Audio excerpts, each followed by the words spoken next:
Hello, everyone, and welcome to this month webinar. We really appreciate you guys coming out and taking the time to join us. And this month, we are going to be talking about your POS screen designs and how to increase, productivity from your POS screens and different little tricks that I have seen and that we have learned and things that we have designed the software to just really, increase that efficiency of your POS design and what you can do on it.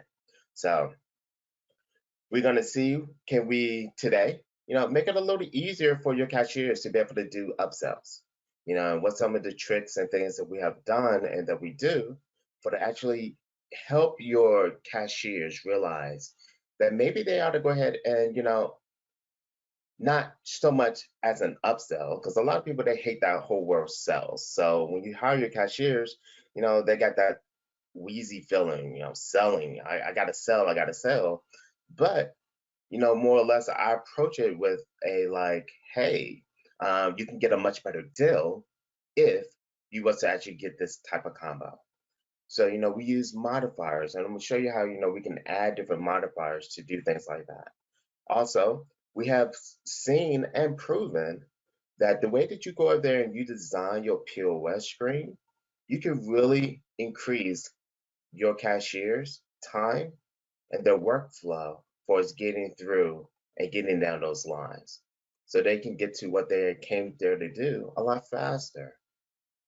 And most definitely to have it so it's a very clean flow. So when you're going up there and you're starting to train, our goal is that you should be able to choose almost anyone that you guys are going to hire, be able to take them over to the POS, and really with under 20 minutes, you should be able to train them on almost anything and everything that they're going to need to know to really to be able to operate your particular business. So a little bit about myself. Yes, I am Dewan Terry. I've been at CenterEdge for right at 4 years now. Next month will be 4 years. So, and most of that time I have been a trainer. Um, I think I have a pretty unique way of training. I look at it from several different aspects. I'm looking at it from me being that particular cashier, and what I'm going to have to do to actually operate and help you guys do your business. But also when I'm training people, I'm also looking at it from that that custom or that ownership mentality. I have ran my own business. I understand that data and the data that I can get out of my POS is going to help me really, make decisions of how I'm going to, work my business. So I'm looking at it when I'm helping you guys set up things. I want to make sure that the data that you guys are getting out of the POS is going to be good data, that you're going to be able to use that data to help you operate your business from day to day. But also, I look at it from a parent because I am a parent. I have two little girls, and we go to the family entertainment centers. So I want to make sure that anything that I help you guys kind of design and put on the system, and not just me, but all of us trainers here at CenterEdge, we want to make sure that the parents they have a great understanding of what they are getting, so they are not feeling confused or anything like that. So that's just a little bit about us at CenterEdge and some of the trainers at the training department. So now I don't know if you guys are aware, but like every month we have Cheryl. She goes through and she actually puts out a phenomenal blog. And this month, she has put out a really great blog on, the steps that we can do to reopen our parks. I know most of the parks out there they are not open. A lot of people have been taking this time to actually work on their business because they're getting an opportunity that they had never really had before. When they're open, they really got to work, in the business and work, help the customers get everything up and running. But I did take away one thing out of the blog that she really it kind of hit me. It was like one of her number one reasons, and it's your commitment to why you guys are actually do what you do. And when we do open back up, your why is going to be one of the biggest things that want to get people back out there. Why did you open up your business? Why did you decide to, invest your hard-earned money, or you decided to work for or work with a company, that's in that family entertainment center? Understanding that why is going to help us, overcome a lot of these issues that we guys are going through currently today, and it's going to help us propel even further. I believe that we all going to come out on the other end a lot stronger than what we did going into this. So I'm really looking forward to seeing us get out of this and everything is getting back to normal. But if you guys are not, reading Cheryl's blog, I will really highly recommend, taking advantage of that. There's a lot of great information in there about that. Now, anytime that I'm going to there and I am working on a POS system, and let's say like we come out to on location and we're going to be working, I'm looking at several different things. For one, there are several ways you can set up a POS screen. This right here is called an area control style capacity. Okay. But it's not necessarily you have to use it for just capacity. A lot of people feel as though, this right here can only really be used just strictly for, my trampolines or trampoline side, which is really not true. Where I have lots of locations. I am going to pick on one location. I believe they are on and they're listening. I'm not going to say the name, but they're a skating arena. And skating arenas, in my opinion, they do things kind of old school a little bit.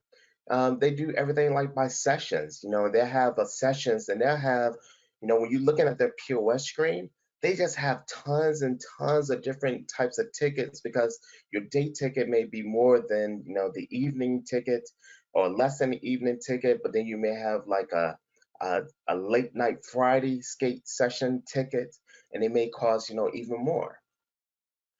So when you go in there and you having all your tickets and they just all kind of just laid out, across the screen. So let's just say if I went there and I wanted to have, my jump ticket, I can go there and I can sell my jump ticket here. I can go there and I can put a jump ticket,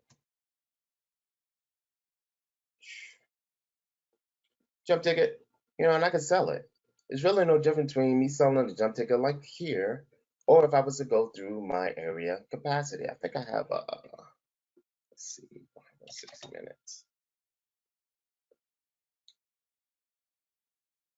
Yep, I have a like 2 hour jump. So by me selling this jump ticket, now I want you to take out the word jump or 2 hours or whatever, okay? You want to call your particular ticket. And I want you to think about, you know what? Cool. I can go there and I can actually have all my employees that can have different styles of tickets in this particular area. So I have a session, and I know I'm going to have a session that's going to be open between 1 and 2, and I sell this type of ticket. When I go to this and I sell it out of this style of area, I can have those particular tickets pop up on the POS screen versus me going in there and me just selling a 2 hour jump ticket. Same thing. I can pull a waiver, not pull a waiver. It's totally up to you. Now, lots of times also, people they'll go there and let's take like my large cheese pizza. Let's say if this large cheese pizza was a pizza that I wanted to have, it was a special. So on Thursdays, I have this cheese pizza and it's only on a Thursday type of deal. You can come in and I can make my buttons appear and disappear on certain days. Now, in order for me to do that, when you come in and you're adding a item, okay, so I'm gonna go ahead and so I'm selecting an item. I'm gonna add a new item and I want my item to pop up on Thursdays. So I can go ahead and I can hit Thursday. I want to edit my Thursday button. I know I'm on Thursday because that's telling me the day of the week is Thursday. Now I can edit it. And now I can have an item that will pop in on Thursday and Thursday only. So let's say this is my special that I sell every single Thursday. I want that button to appear. So now on Thursday, it's going to pop up. Any other day of the week, it would disappear. Now, we even can go even further than that. I know downstairs at Palace Point, where our family entertainment center is, the one that's below CenterEdge, we have a 20-lane bowling. And we have bowling leagues that comes in almost daily, and they bowl. So they also have like these daily specials that they was running. But the bowling league, they'll come in super early. They may get there like when we're getting there, like 7:30, 8 o'clock in the morning, and they'll bowl some. But at 9 o'clock in that morning, they actually had a bowling special. The button for the special was showing up all day. So, but the cashiers, they was in a predicament where they wasn't supposed to sell that particular item not until 9 a.m. Even though they had other people out there bowling, and the guest was getting kind of upset. So the way that I kind of helped them work around that, I had them come in and we created a regular bowling at the regular price. So if they want to come in early and try to bowl like the bowling leagues, they pay regular price for that ticket from 8 to 9 a.m. Then at 9 a.m., that button vanish per se, and it get replaced with the special. So if you want to do something like that, it's really simple as well. So I'm going to click on a button. I'm going to add. So I want on Thursday. It is one. I'm going to edit this. I'm going to get rid of my all day because I don't want the button to appear all day. I'm going to add a time. So now I'm going to add a time, and I want at 1:30, I want a button to appear. So I'm going to hit OK. And now I'm going to go ahead and I'm going to select, what I want my item to show. So I'm going to say a 3-hour job. So at 1:30, this particular button should appear on my POS screen. But now, on Thursday, and I'm going to get rid of my all day, and I'm going to add a time. At 2 o'clock, I want a different button to appear. I want my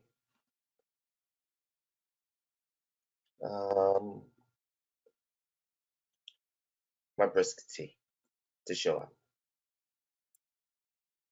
So now at 1:30, that button will appear and it's going to stay on my POS screen until that particular time has elapsed. Then my brisk tea is going to pop on for the rest of the remainder of the day. That's another way that you can come in and you can really kind of design your POS screens.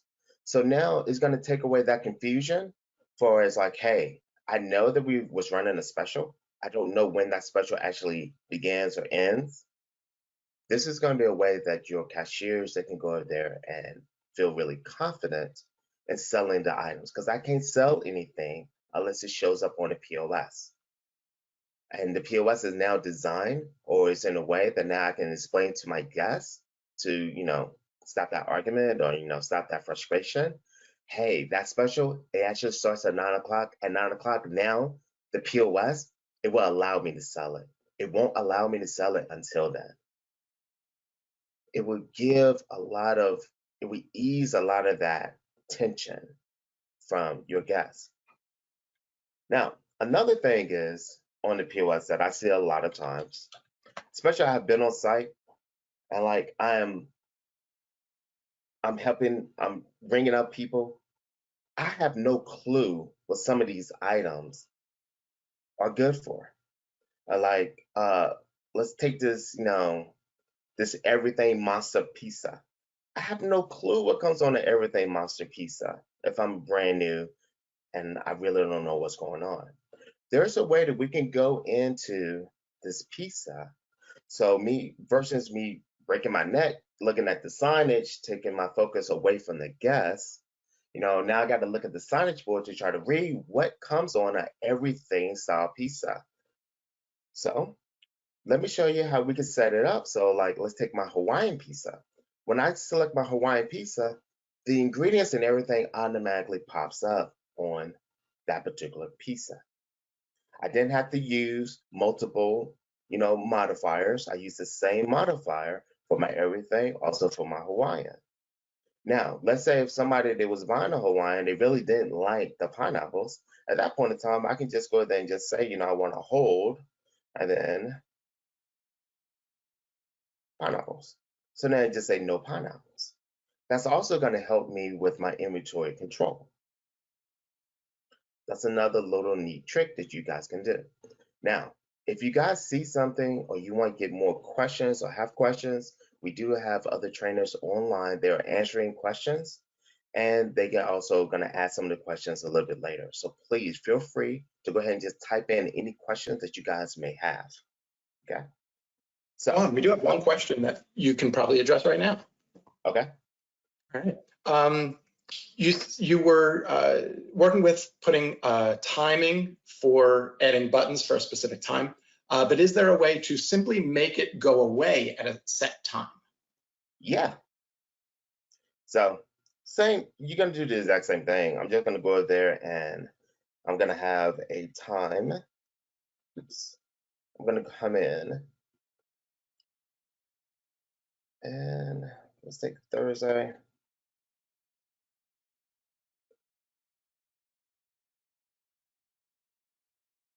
Hold on. Yeah.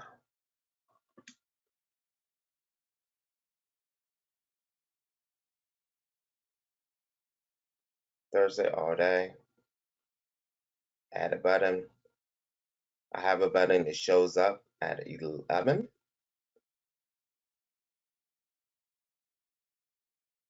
I add to my item. I hit OK.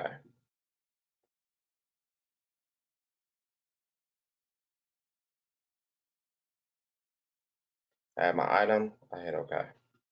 So then when I want that button to actually disappear, I just come back in here and I actually add another time for another time slot. And what I did to kind of make this work, because I have to put something there.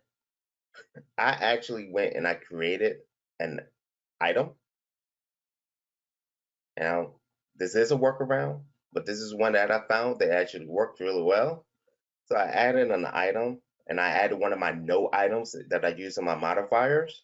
And then I just came in, honestly, and I deleted the button text. So now at 2 o'clock, it would show absolutely nothing. And if somebody hit it, if you use your no items for a modifier, they won't get anything. Nothing's gonna pop up. I don't know if I have a no. Yeah, I haven't created a no item, but I would just create like a blank item and then just have it erase the button text. And that will work. I've done that in the past before. Great question. All right. So now let's go back to the modifiers. So I want an everything pizza. I got a brand new cashier. Doesn't really know what comes on an everything pizza.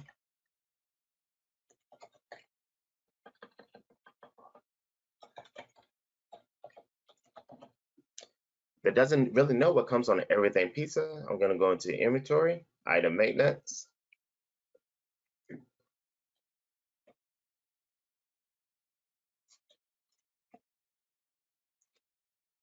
Everything Master Pizza. I go into my modifier. I have my pizza modifier here. Only thing I have to do now is just hit this little, I guess, a notebook paper or whatever. It brings it up. So in here, I can say, hey, on that, you're going to get, Philly cheese, grilled chicken, anchovies, whatever, bacon, some banana peppers. Now I can go there and I can add on everything that's going to come on that particular pizza. So now when I hit OK, I go back to my POS.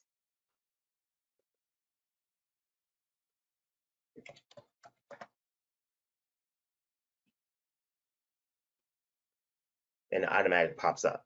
So now I still can focus on the guest, but I don't have to second guess what comes on a very challenging pizza per se. I can go ahead and tell them with a lot of confidence, okay, hey, this is the items that comes on it. So they're like, I don't want anchovies. Fine, we can go there and just say no anchovies. And that's gonna pull it from my inventory. Tuan, we have a question. Is there a way to add ingredients without creating a recipe? And, oh yeah. Is there a way to add ingredients without making it a recipe? Without creating a recipe.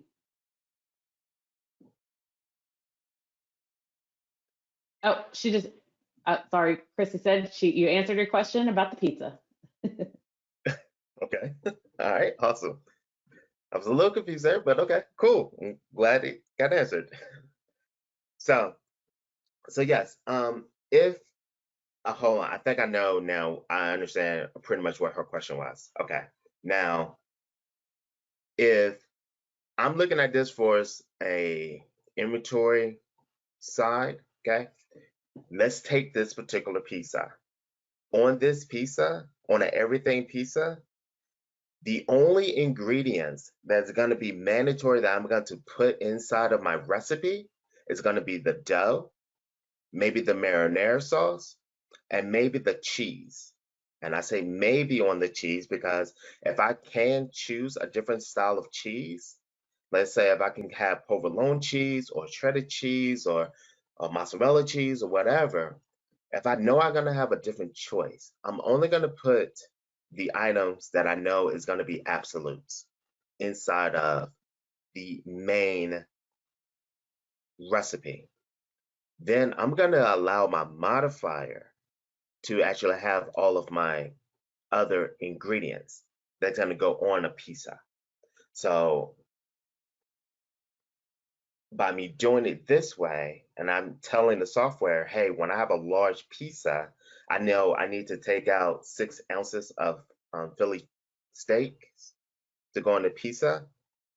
This is what's going to control it. My modifier is going to control it, not my recipe itself, not the original recipe. We can cover that in more detail. If that doesn't make a sense, or if I need to clarify that, or we need to clarify that, please reach out to our training department, and we'll be able to go over that in more details. But the everything pizza, only thing that I get is just the dough, the marinara, and maybe the cheese. Every one of my toppings is going to be handled from my modifier. Great question, though. All right, so now another key way that a lot of people they use their POS systems, if I'm new, it's a lot easier for me to go there and remember like maybe a color. Hey, if I had, around all of my pizza, I know I have a green background. So I can come in under here, go back into my Start POS setup. I can go into my Edit Screens, and now I can come in and I can create what they call key groups. I can add a key group, and I'm going to call this pizza. And I'm going to change the color to some type of green color. Okay? So now I know pizza equals green.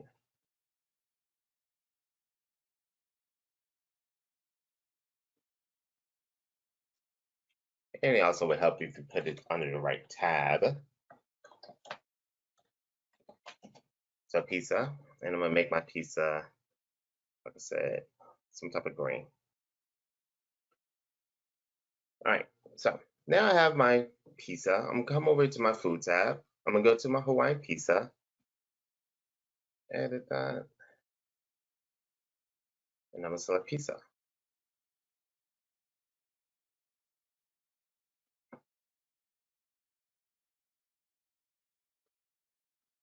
So now it doesn't matter where I am, I have these items moved into the POS.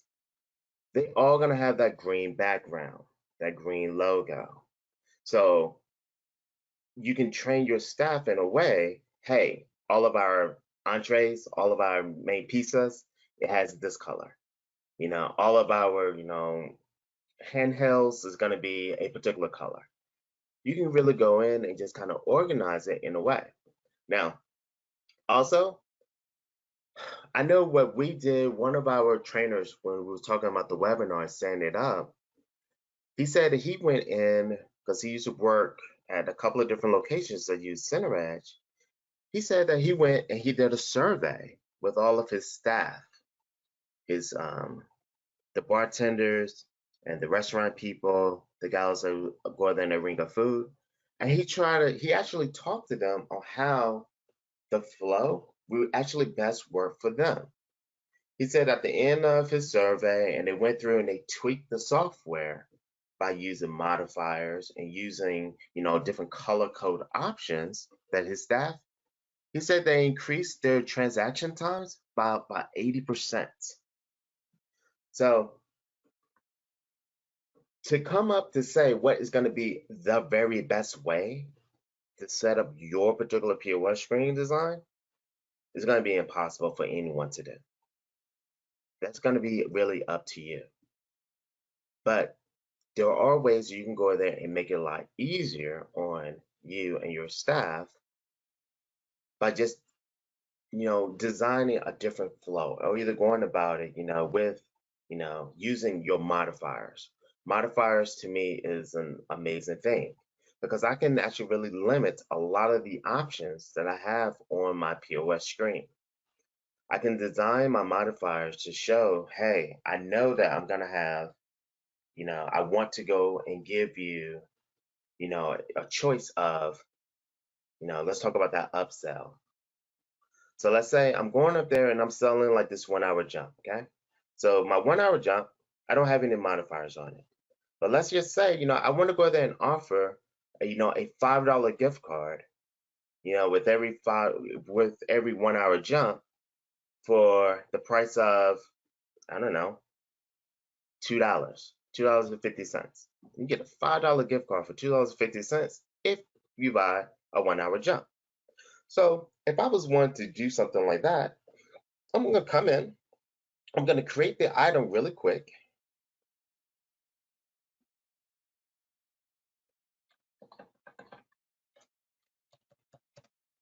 For $2.50, change my price. Okay, so now I have my gift card. Oops, yeah, I have my gift card. Everything is all set up. So $5 for $2.50. And now I want to go there, and that's going to be my promotion. I want to make sure that everyone of my cashiers always asks this question, hands down. That I want them to ask the question, at least. Okay, so I'm going to go ahead and create me a no item real quick.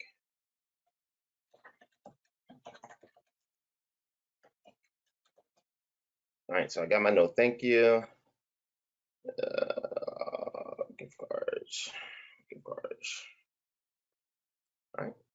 So now I'm going to come down to my single select, and now I'm going to add a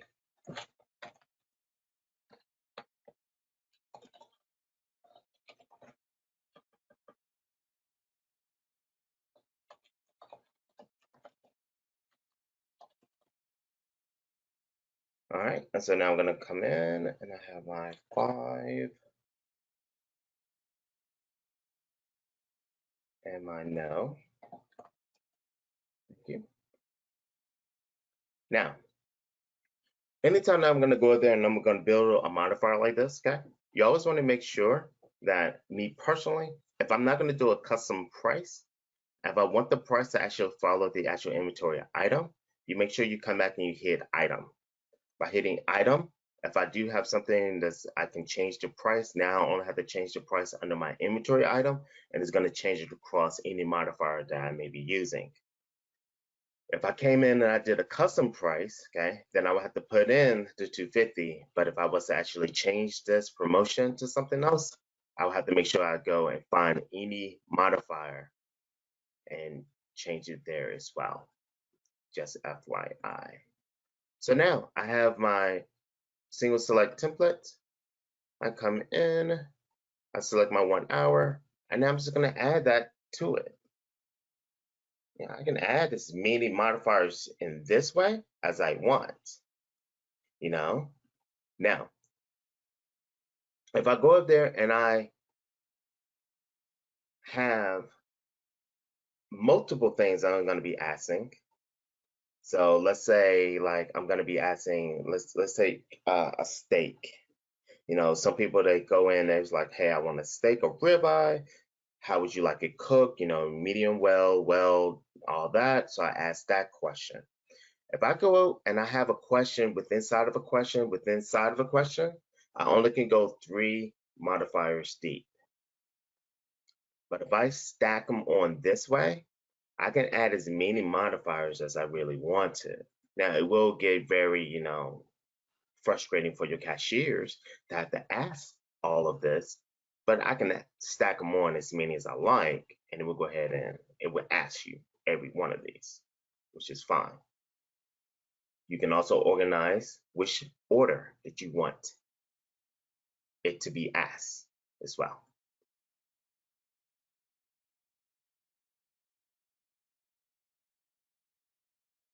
So that is how we make sure that we always ask for the upsells. And there's other things that we can do to make sure that the POS is always running, you know, efficiently. So let's say, I don't know if you guys are aware that you can go in, you know, you guys sold out of chicken nuggets. I have no more chicken nuggets. You know, I can right click on it and I can 86 the item. When you 86 the item, it prevents them from being able to sell it. But also now if I lock my screen, you know, it's going to come up and it show 80 items are 86. So I know that, hey, I'm signing in, I'm working. I got a heads up, hey, we have no more chicken nuggets in the back. Now, when we get the chicken nuggets or the order comes in, then I just bring it back and now it disappears. Now, there's a couple of things that you have to do to ensure that you get it to show up on the POS screen. If you decide that you wanted to get to show up on the POS screen here, you're gonna have to go into your divisions. So inside of divisions, system settings,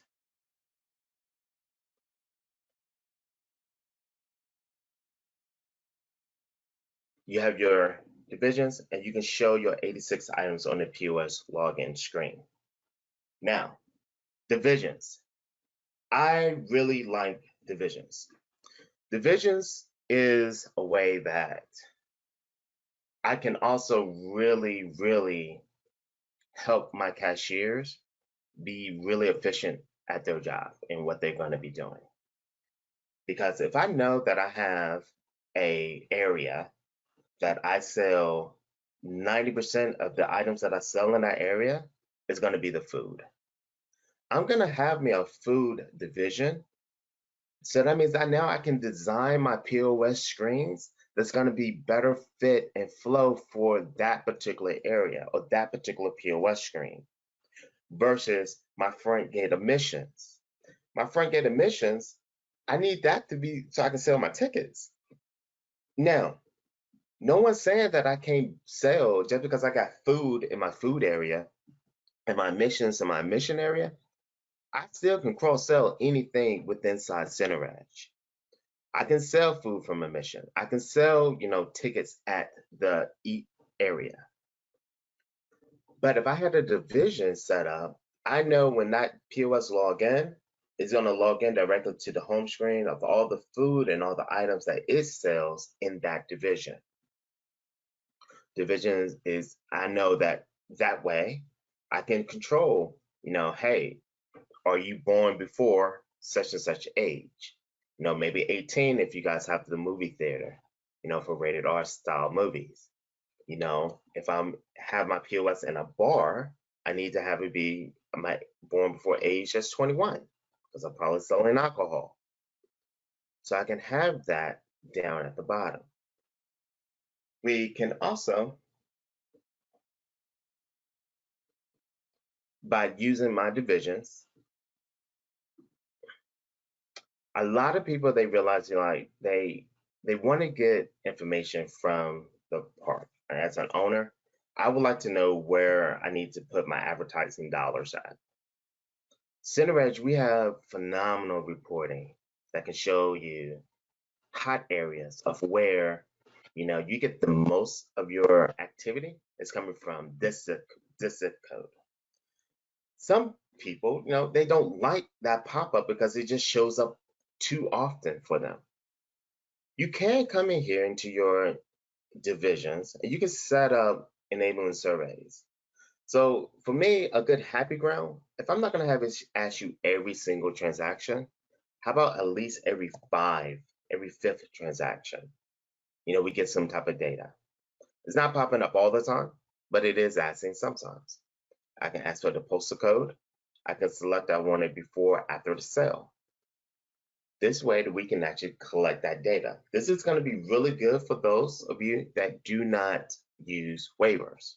Now, the ones that use waivers, you know what, you really don't need this because we can actually pull all that information from the waivers information. But the ones that doesn't use waivers, survey and especially a postal code would be tremendous in me being able to help you, or us being able to help you figure out best ways of using our advertising knowledge. So, do we have any questions about anything that I kind of went over or showed you as of yet?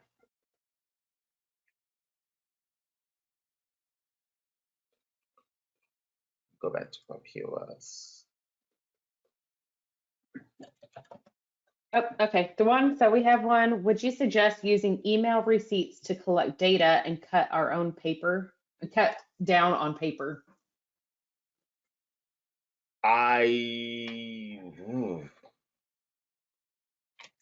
Yes, I like it. But I mean, also,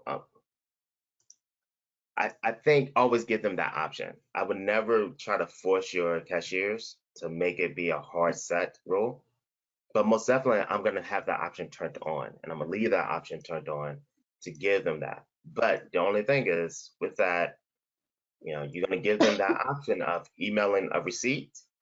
So once they have that option to either email, they can also say no receipt. Some of you guys have a rule, you must give a receipt for everyone. I love pulling an email address. I love getting that type of data. I do. But I'm also thinking about Saturday night, your lines is busting out the door and trying to get an email out of every one of those guests. So think about that. Just don't hinder yourself. But most definitely, that's why I would use my divisions. I probably would ask and enable email receipts in one part of my business versus another. Maybe I would, email all the receipts in food or something. I don't know. I mean, you really have to look at your business to make that decision. So we had a question about, I thought the email receipt does not store the email address anywhere. If it does, how do we access that list? It is not going to store that email for us. You've been able to use that as marketing data because you do not give them a choice to store the email or not. So I don't think the database is actually going to keep a copy of it also, because I think they have to have that choice of opting in or opting out.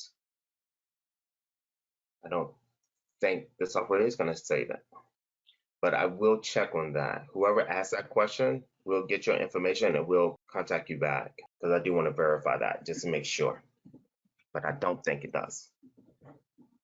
There are other things you can do as well. some people on the POS, they'd like to see their, I think I have like a $2 off anything type of coupon here. Yeah. So some people, they like to see their coupons actually show up on this little area here. Okay. There are ways that we can do that as well. So if I go in to my POS screen,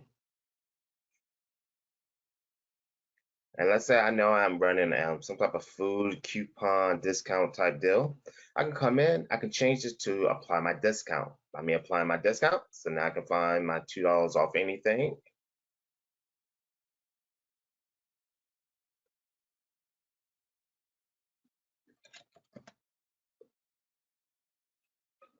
Now I can ring up my Hawaiian pizza. And now it will subtract my $2 right here from the screen. This is another way that you can actually change or modify your POS. So I can actually be looking for a discounted button versus going into my coupons or customer coupons or something like that and trying to find the discount. All right, Dewan, we have another question too. Okay. For using the modifiers for pizza, what's the best practice for setting up pricing when someone is making changes to an item from what's included?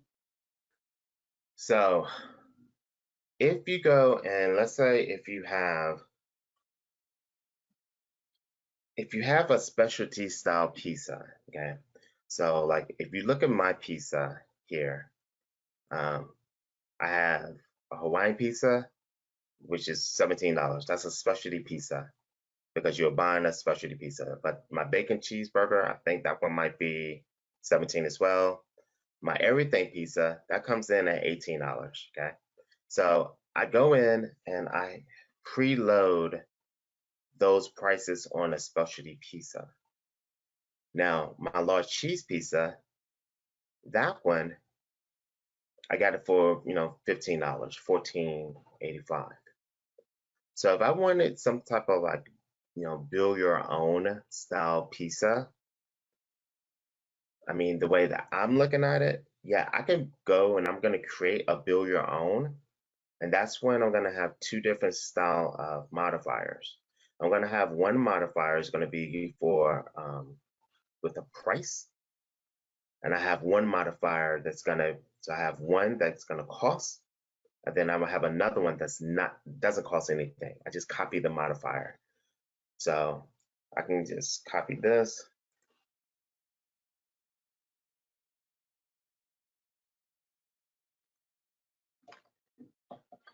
So, and I'm gonna make it different, but then I can come in here and now I can force my toppings on this particular modifier. So now on my large cheese pizza, the one that you can build your own, I'm gonna give you the first topping for free. Every other topping is gonna be $2. So now I'm just gonna come in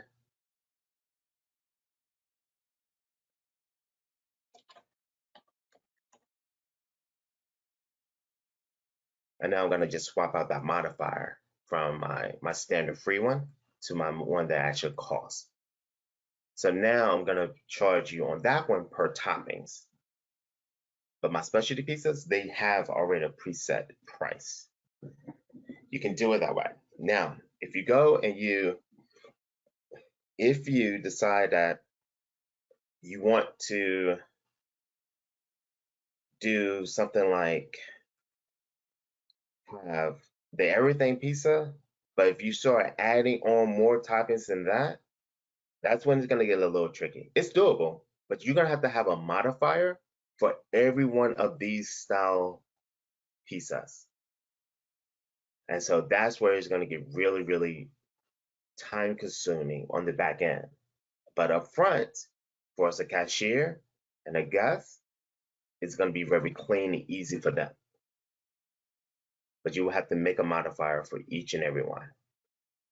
So like, And I'll jump in to say what you're saying too, Dewan, from an operation standpoint, when you have certain specialty pizzas like that or specialty items, it's best to say these are specialty items, and you can take away, like if you don't want, one certain ingredient from it, would be easier, and then have an option for pizzas where you have, a kind of build your own pizza type options. That's what keeps the whole idea of specialty and being able to get through the process and ordering quicker too. Right. All right, so we have another question. It says, we have our pizza programmed as a multi-select template. All of the types are listed in there. Is there a way to pre-select toppings within that to where they include toppings, the included toppings show up? Or would we have to create a single item for each type of pizza? No. So if you take so just like I shown, so my Hawaiian pizza, it has, this is one modifier. I have two modifiers. I have this pizza modifier, and I have the one with the $sign that I just created, okay? So on this pizza Hawaiian one, I have already pre-selected all the toppings that goes on a Hawaiian pizza. But then when you look at my everything, it's the same modifier, but I pre-selected all of the toppings for that particular pizza. I think that's the question. So you can use the same modifier for multiple pizzas, but like when you want to do something like this, where, hey, my first topping is free, but then every other topping is going to be a $2 fee, then, I have to fix that because my pineapple and jalapenos didn't pop up. But this is how you would go there and you would create that modifier for that. Let's see, can we fix that real quick? Rosie, did that sound like that was the question? One, let me see if I could clarify a little more. So I believe they have one pizza button on the POS, and the different pizzas are their first modifier. And inside of that modifier is where they have that pizza multi-select modifier. So from within the modifier, can they pre-select from within there? Also, can you re-show how to pre-select? There's another question with that. Okay. I mean, that's still going to be pretty easy. So I have, I'm going to create a pizza. So I have my pizza. So, which is my food. And my food, I come over here to modifier. I'm going to add an additional modifier. Maybe you guys have a single select or something. I'm not sure. But I'm going to add pizza and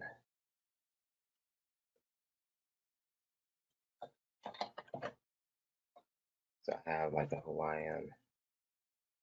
I have the everything. Okay.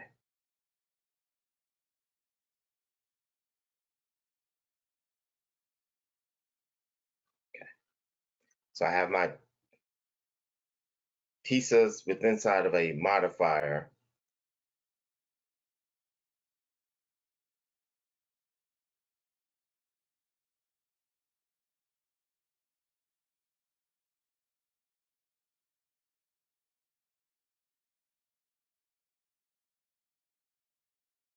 So it still works the exact same way. So even a item within inside of an item, it still works the exact same way. If I hit pizza, everything pizza, it still pops up. Now, Adam, I believe you also asked, someone asked to see this process again, adding my pre-selected toppings inside of here. Yes, please. Okay. So let's take my bacon cheeseburger. Okay. So if I'm going to go over here to my bacon cheeseburger pizza.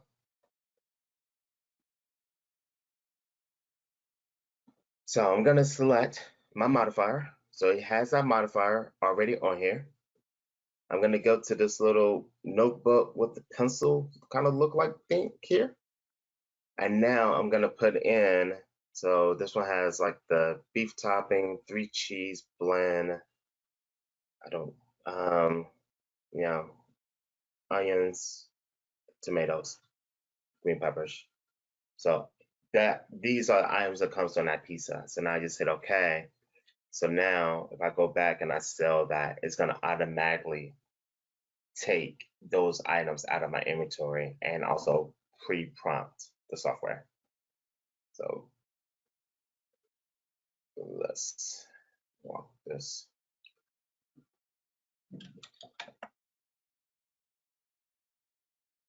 And it's gonna add them that way. Okay. So cool. Well, thank you guys again for most definitely joining our webinar. You guys are awesome. If you guys have any other questions or you desire more training, please reach out. There's a training link down at the bottom where you can schedule more time to go over those individual questions that you guys may have or may not want to ask. You can also reach out to our support. Our support is still 100% up and operational. We're in office from 8 to 8. Well, we're at home in office from 8 to 8. And you still have that 24-hour support as well. But I do want to thank you guys for joining our webinar. Next month, I believe it's going to be on packages, party packages, and different things like that. So I look forward to talking to you guys in May. Thanks, and we'll talk to you soon.